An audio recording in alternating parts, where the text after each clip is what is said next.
नमस्कार, आप देख रहे हैं वी स्टार न्यूज। मैं हूं दिवाकर विक्रम सिंह। आज 9 जनवरी है और 9 जनवरी के दिन मध्य प्रदेश के सबसे ज़्यादा स्वच्छ, साफ सुथरा और वाइब्रेंट इंदौर में प्रवासी भारतीय सम्मेलन का शुभारंभ हुआ।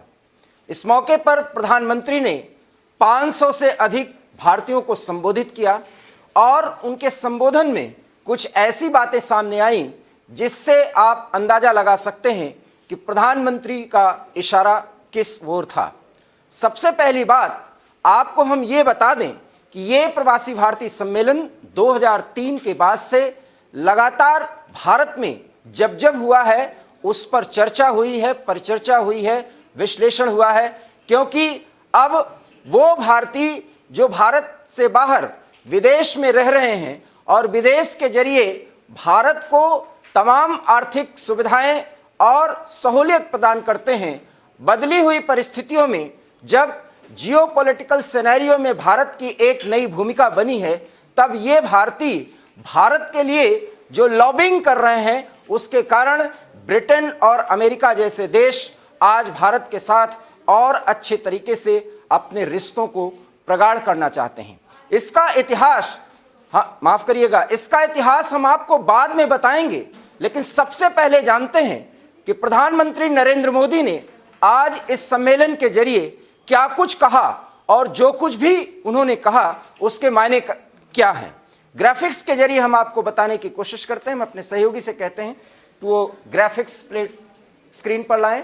तो आपने ये देखा, पहली बात प्रधानमंत्री ने कहा भारत के पास सक्षम युवाओं की ताकत है। भारत दुनिया के G20 समूह की अध्यक्षता कर रहा है। दुनिया को भारत के बारे में बताने का और दुनिया के लिए भारत के अनुभवों का सीखने वाला ये अवसर है। मतलब भारत से दुनिया सीख सकती है और दुनिया का अनुभव भारत ले सकता है, ये प्रधानमंत्री ने कहा है। किसी देश में जब भारत के लोग कॉमन फैक्टर की तरह दिखते हैं तो वसुधैव कुटुंबकम की भावना का दर्शन होता है। इससे एक भारत श्रेष्ठ भारत का सुखद अनुभव होता है। ये प्रधानमंत्री ने साफ तौर पर प्रवासियों के सामने कहा, और अगर ये कहा तो उसके मायने क्या हैं इसकी चर्चा हम आपके सामने बाद में करेंगे। और तीसरी प्रमुख बात उन्होंने कहा, हमने सदियों पहले वैश्विक व्यापार की असाधारण परंपरा शुरू की।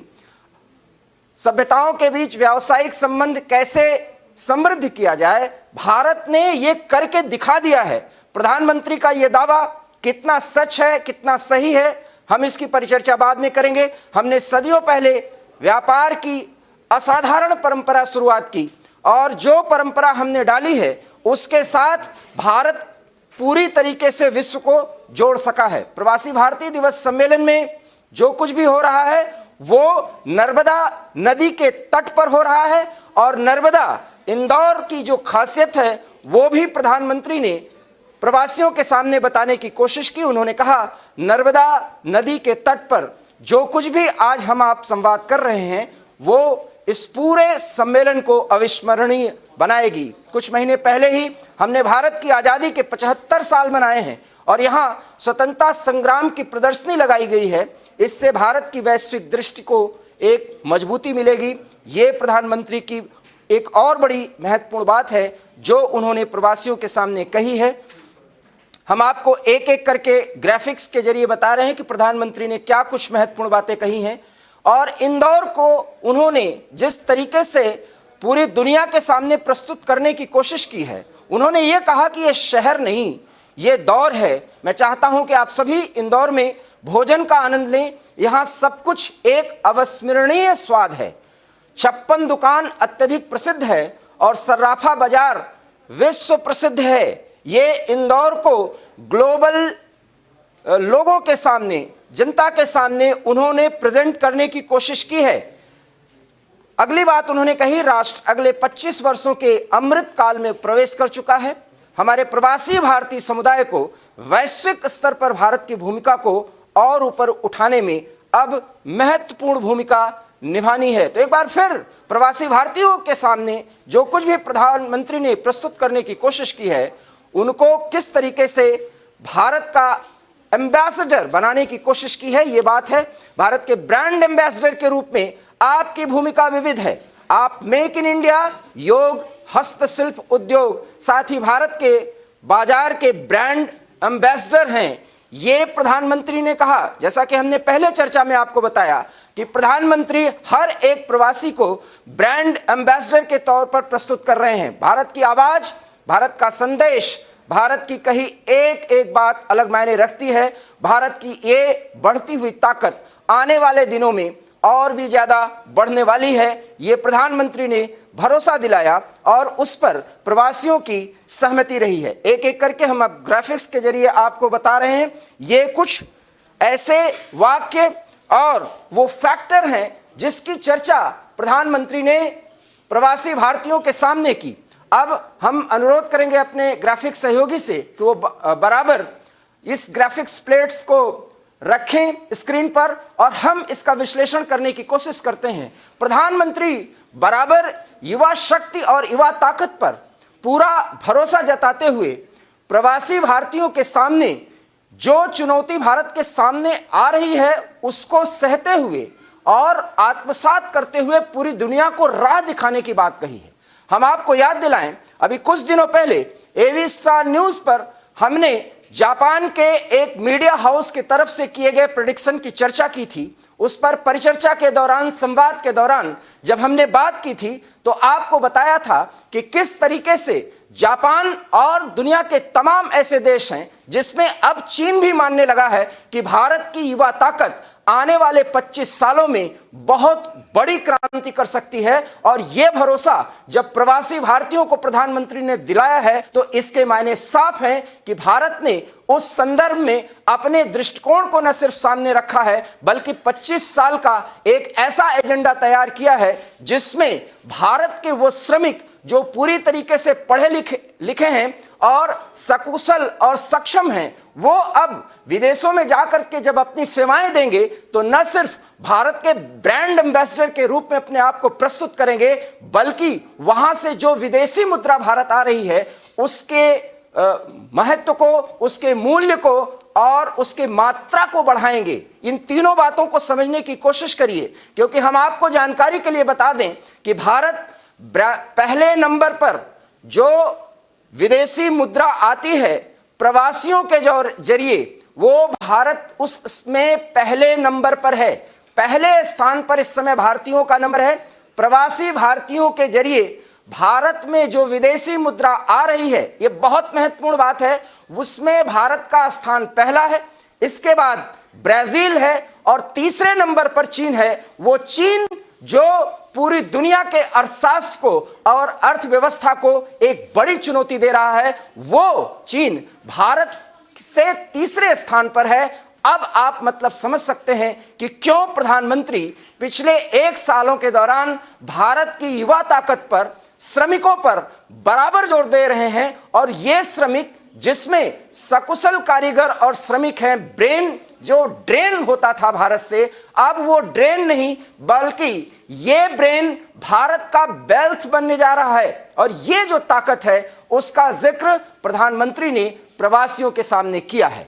इन मुद्दों पर जब हम युवा ताकत का जिक्र करते हैं तो एक बड़ा सवाल आता है कि जब पूरी दुनिया के सामने प्रधानमंत्री भारत की युवा शक्ति और युवा ताकत के महत्व को बता रहे हैं, तब भारत में जब अंदरूनी राजनीति की बात होती है और अंदरूनी राजनीति पर मुद्दों को उठाया जाता है तो फिर बेरोजगारी का मुद्दा सबसे पहले क्यों सामने लाया जाता है। यह प्रधानमंत्री के लिए भी एक बड़ी चुनौती है, क्योंकि रूलिंग पार्टी के वो एक सर्वमान्य नेता हैं और लोकप्रिय प्रधानमंत्री के तौर पर आज प्रधानमंत्री को यह बात भी शायद इसकी चर्चा करनी चाहिए थी कि ये एक बड़ी चुनौती है। जब देश में तमाम विकास योजनाओं के बाद जब भारत की छलांग दुनिया के 5वीं अर्थव्यवस्था से आगे की ओर है, तब भारत में बेरोजगारी की स्थिति जिस तरीके से बढ़ रही है, इस पर चिंतन और मनन न सिर्फ भारत में बल्कि प्रवासियों के सामने करनी चाहिए थी, ताकि वो प्रवासी जो पूरी तरीके से भारत के बढ़ते वाइब्रेंट या उसकी ताकत को समझ रहे हैं, वो इस बेरोजगारी को दूर करने के लिए वो प्रयास करते। शायद यहां वो एक ऐसी चूक, एक ऐसी भूल हुई है या एक रणनीति के तहत अगर इसकी चर्चा नहीं की गई है तो एक बड़ा सवाल है जिसको प्रधानमंत्री को एड्रेस करना चाहिए था, संबोधित करना चाहिए था। ऐसा इसलिए हम कह रहे हैं क्योंकि अगर भारत की युवा ताकत पर पूरा भरोसा प्रधानमंत्री को है, रूलिंग पार्टी अर्थात भारतीय जनता पार्टी एनडीए को है, और 2024 के चुनाव में जब इस युवा ताकत पर पूरा भरोसा रखते हुए वोट बैंक के खातिर जब वोट मांगने के लिए नेता जाएंगे तो बेरोजगारी एक बड़ा मुद्दा बनेगा और इसे अस्वीकार नहीं किया जा सकता, इससे उदासीन नहीं हुआ जा सकता, इससे मुंह नहीं मोड़ा जा सकता। एक बड़ी बात और वो ये कि जब प्रवासी भारतीय भारत के हर एक सुख दुख में साथ हैं तो फिर उनके सामने इस बड़ी चुनौती की चर्चा अभी तक क्यों नहीं की गई, ये पूरे मामले में एक बड़ा सवाल उठता है। हालांकि प्रधानमंत्री इस मुद्दे पर आगे क्या चर्चा कर सकते हैं या राष्ट्रीय स्तर पर जो एक रणनीति है प्रवासियों के सामने क्या रखी जा सकती है, हम ऐसा इसलिए कह रहे हैं क्योंकि ये प्रवासी भारत में निवेश को भी आगे बढ़ाएंगे और ऐसा बढ़ाते रहे हैं। इसलिए जिस युवा ताकत पर प्रधानमंत्री ने सबसे ज्यादा जोर दिया, उस युवा ताकत में जब देश के घरेलू राजनीति और घरेलू विकास में आने वाली चुनौतियों में बेरोजगारी की चर्चा करनी पड़ती है, तब इस बढ़ती हुई बेरोजगारी और उसके बाद महंगाई, ये दोनों ऐसे मुद्दे हैं जिस पर प्रवासी भारतीयों से अगर विचार विमर्श किया जाए तो शायद उसके बेहतर परिणाम निकल सकते हैं जब इस समस्या के समाधान की ओर आगे बढ़ा जाए। हमने आपसे शुरुआत में की थी कि हम आपको बताएंगे कि इस प्रवासी भारतीय सम्मेलन के पीछे प्रधानमंत्री के इस आह्वान का मतलब क्या है और जब इसकी शुरुआत हुई तो इसके मायने क्या थे। 2003 से प्रत्येक वर्ष प्रवासी भारतीय सम्मेलन मनाया जाता था और उसके बाद इस प्रवासी भारतीय सम्मेलन को 2015 से हर 2 साल में एक बार मनाया जाता है। प्रवासी भारतीय सम्मेलन के जरिए भारत में विदेशी निवेश या भारतीयों का निवेश, वो भारतीय जो विदेशों में रह रहे हैं, सबसे पहले बात तो हमें यह जानना चाहिए कि भारत में प्रवासी कौन हैं। 3 तरह के लोग होते हैं जिन्हें हम एनआरआई कहते हैं, वो जो नौकरी के लिए जाते हैं, व्यापार के लिए जाते हैं और अपने डेवलप्ड स्किल के माध्यम से वहां के विदेश की बड़ी कंपनियों में नौकरी करते हैं और इसके बाद ऐसी एक स्थिति आती है जब वो अपना खुद का एक व्यवसाय खड़ा कर लेते हैं।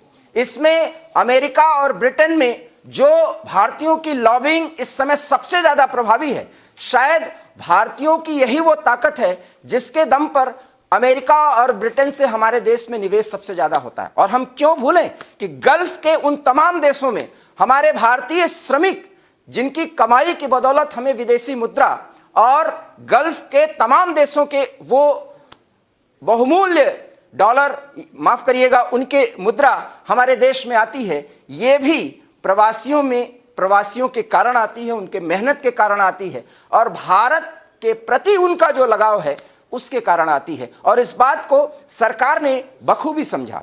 प्रवासी भारतीय सम्मेलन में पर एवी स्टार न्यूज पे हम इसलिए चर्चा कर रहे हैं क्योंकि इसकी शुरुआत करने वाले जिस शख्स ने सबसे ज्यादा योगदान दिया, संयोग बस आप कह सकते हैं कि मेरी मुलाकात उनसे कई बार हुई, एलएम सिंघवी जो भारत के हाई कमिश्नर रहे हैं ब्रिटेन में और राष्ट्रवादी चिंतक थे, वो एलएम सिंघवी ने 2003 के पहले ही एक विचार रख दिया था कि अगर देश में भारत की बढ़ती ताकत को पूरी तरीके से प्रमाणित करना है तो प्रवासी भारतीयों को एक मंच पर डायस्पोरा पर लाना होगा। और एलएम सिंघवी की वो बात, माफ करिएगा, वो सुझाव तत्कालीन प्रधानमंत्री अटल बिहारी वाजपेयी ने स्वीकार किया था।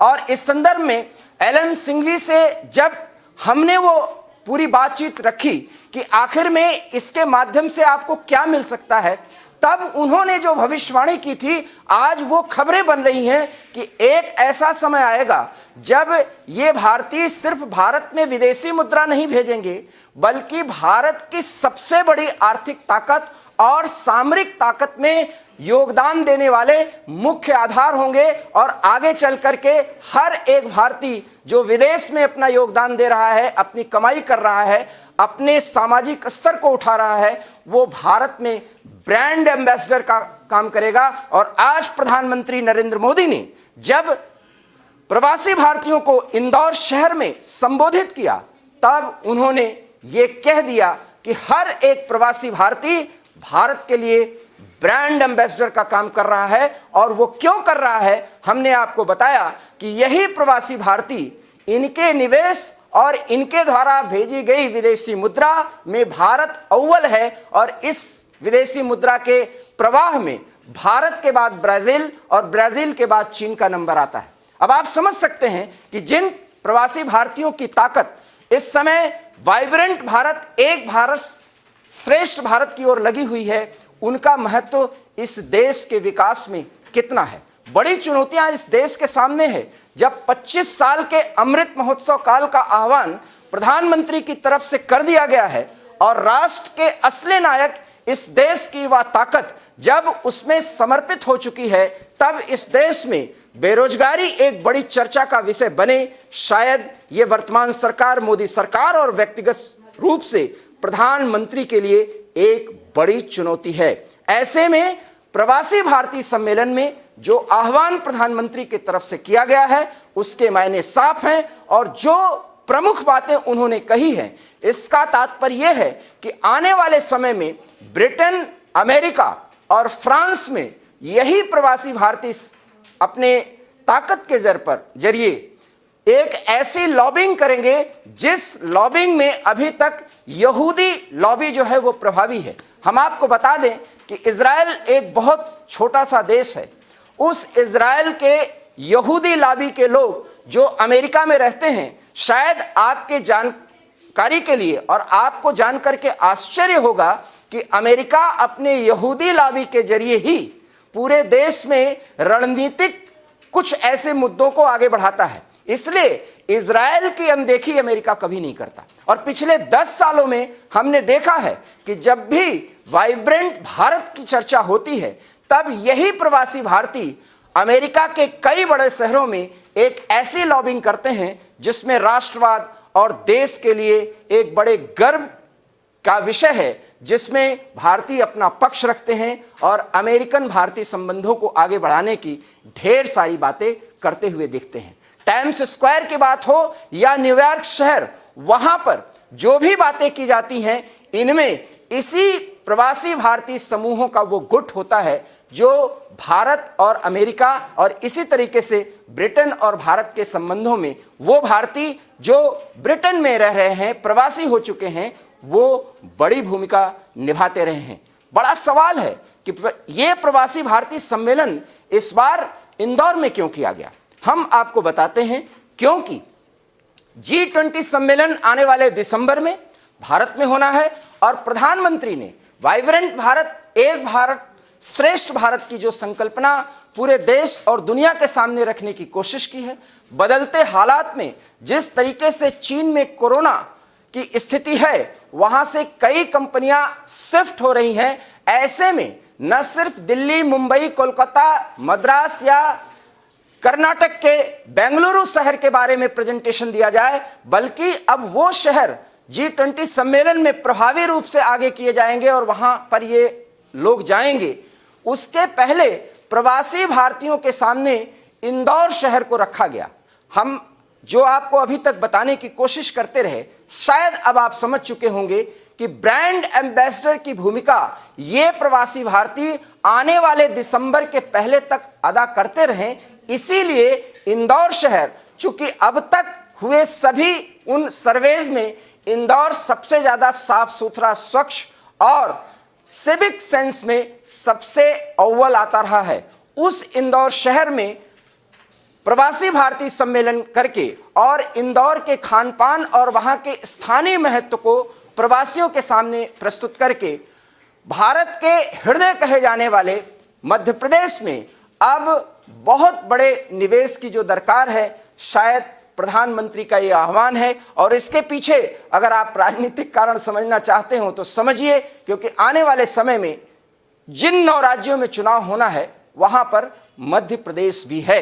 ऐसे में इंदौर को और मध्य प्रदेश को प्रवासियों के सामने प्रस्तुत करके आने वाले G20 सम्मेलन की भूमिका को पहले प्रवासियों के सामने रख करके प्रधानमंत्री ने भारत के प्रवासियों पर कितनी बड़ी आस्था और कितना बड़ा विश्वास जताया है, ये प्रवासियों ने भी समझा है। और यही प्रवासी आने वाले समय में भारत के लिए न सिर्फ निवेश और विदेशी मुद्रा को बढ़ाने वाले एक बहुत बड़े संबल या आधार बनेंगे, बल्कि भारत के लिए लॉबिंग करने वाले और जियोपॉलिटिकल सिनेरियो में बदल रही परिस्थितियों में यही प्रवासी भारतीय अब एक ऐसी भूमिका में आएंगे जहां पर विपरीत या बदली हुई परिस्थितियों में अगर कहीं नकारात्मकता के भाव हैं तो वो पॉजिटिविटी में चेंज करने की एक बड़ी भूमिका अदा कर सकें, और ऐसा किया भी गया है। और येलम सिंघवी जो अब इस दुनिया में नहीं रहे, करीब 4 वर्षों के बाद प्रवासी भारतीय दिवस सम्मेलन एक बार फिर अपने मूल स्वरूप में अपनी पूरी भव्यता के साथ हो रहा है। अपनों से आमने सामने की मुलाकात का, आमने सामने की बात का अपना अलग ही आनंद भी होता है और उसका महत्व भी होता है। मैं आप सभी का 130 करोड़ भारतवासियों की ओर से अभिनंदन करता हूं, स्वागत करता हूं। भाइयों और बहनों, यहां उपस्थित प्रत्येक प्रवासी भारतीय अपने अपने क्षेत्रों में असाधारण उपलब्धियों के साथ अपने देश की माटी को नमन करने आया है। और ये प्रवासी भारतीय सम्मेलन मध्य प्रदेश की उस धरती पर हो रहा है जिसे देश का हृदय क्षेत्र कहा जाता है। एमपी में मां नर्मदा का जल, यहां के जंगल, आदिवासी परंपरा, यहां का अध्यात्म, ऐसा कितना कुछ है जो आपकी इस यात्रा को अविस्मरणीय बनाएगा। अभी हाल ही में पास ही उज्जैन में भगवान महाकाल के महालोक का भी भव्य और दिव्य विस्तार हुआ है। मैं आशा करता हूं आप सब वहां जाकर भगवान महाकाल का आशीर्वाद भी लेंगे और उस अद्भुत अनुभव का हिस्सा भी बनेंगे। साथियों, वैसे हम सभी अभी जिस शहर में हैं वो भी अपने आप में अद्भुत है।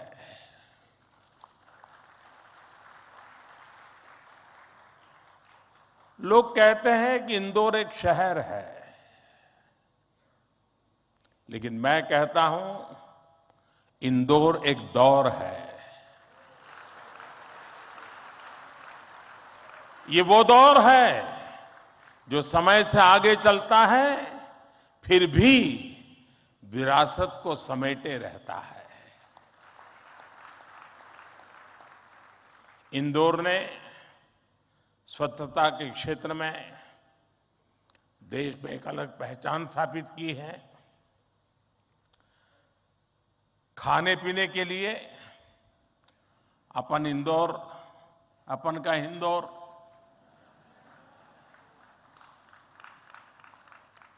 अपन का इंदौर देश ही नहीं पूरी दुनिया में लाजवाब है।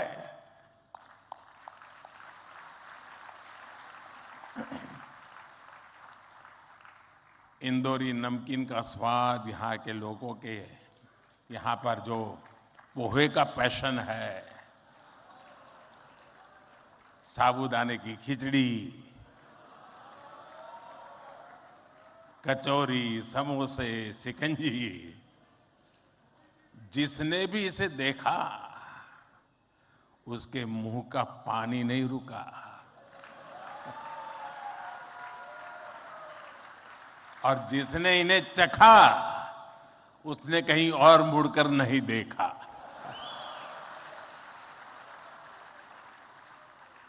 इसी तरह 56 दुकान तो प्रसिद्ध है ही, सराफा भी महत्वपूर्ण है।